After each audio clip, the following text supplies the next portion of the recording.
Hey, honey, your vet next door is here. Have you noticed your cat seems pretty normal lately? But maybe she's dropped a little bit of weight, gotten a bit fussy with food, or the litter tray is looking a bit fuller than usual? Most people just think, oh, she's getting older. That's just what happens. But in the clinic, I see this all the time. Those little changes can actually be early warning signs of kidney disease. So, in the next 5 minutes, I'm going to walk you through 3 subtle but really important signs to watch out for. When it's time to get your vet to run some blood and urine tests, and how catching this early can genuinely give your cat years more of comfortable, happy life. Let's take a look and see if your cat might be showing any of these. First, a really quick explainer. Your cat's kidneys are basically her body's built-in filter. They flush out toxins, manage fluid and salt balance, keep blood pressure in check, and help produce red blood cells. When kidney function slowly declines, the body tries to compensate in different ways. The tricky part is that those compensation signals are really easy to miss, and chronic kidney disease is genuinely common in cats over 10 years old. The first sign, and probably the most overlooked one, is a change in how much your cat is drinking and weeing. You might notice the litter clumps are bigger or more frequent, or that the water bowl seems to empty out a lot faster than it used to. Here's why that happens. When the kidneys can't concentrate urine as well as they should, the body keeps losing fluid. So to compensate, your cat drinks more and wheezes more. If you've been thinking, why do I keep topping up the water bowl? Or why is there so much more in the litter tray? That's not her being extra health conscious. That's actually one of the earliest signals that kidney function might be starting to decline. The second really classic sign is gradual weight loss and a drop in appetite. A lot of owners say, she's old, eating less is normal. But in a lot of the research on chronic kidney disease, a slow decline in appetite, weight loss, and muscle wasting are really consistent symptoms. What you might notice is that when you pick her up and run your hand along her back, the spine and hips feel more prominent than they used to.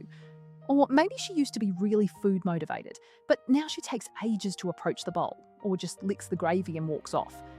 That happens because when the kidneys aren't clearing waste properly, toxins build up in the bloodstream, and that makes her feel a bit like she's constantly mildly nauseous. So she doesn't want to eat, and her body starts burning muscle for energy instead. If you've noticed a gradual weight drop over a month or two, not just a day or two of being off her food, that's worth getting checked out.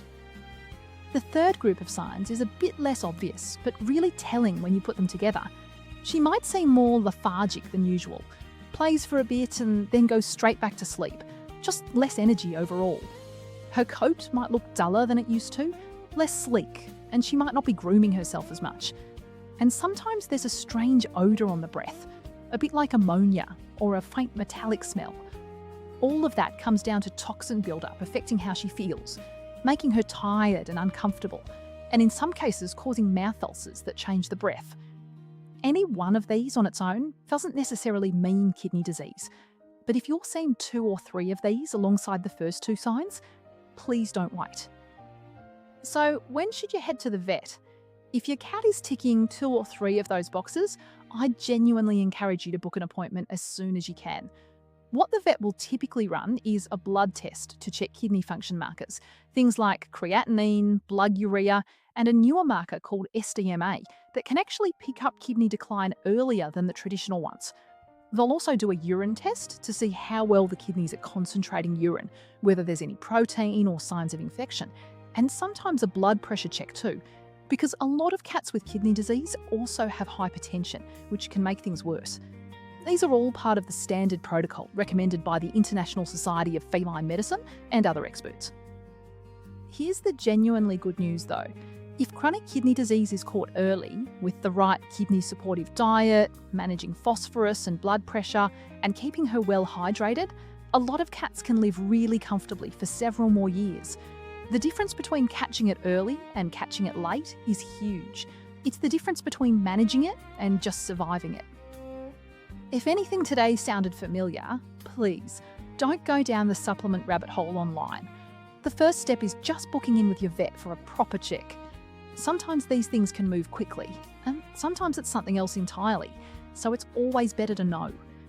If you want to know how to read a blood test report or whether a prescription kidney diet is really necessary, subscribe to Hey Hey Vet and leave a comment saying, "Tell me more." I'll do a whole episode on kidney disease management and diet. Thanks so much for going that extra mile for your cat. Come follow us, Instagram and Facebook. And next episode, we're talking about pain. See you then.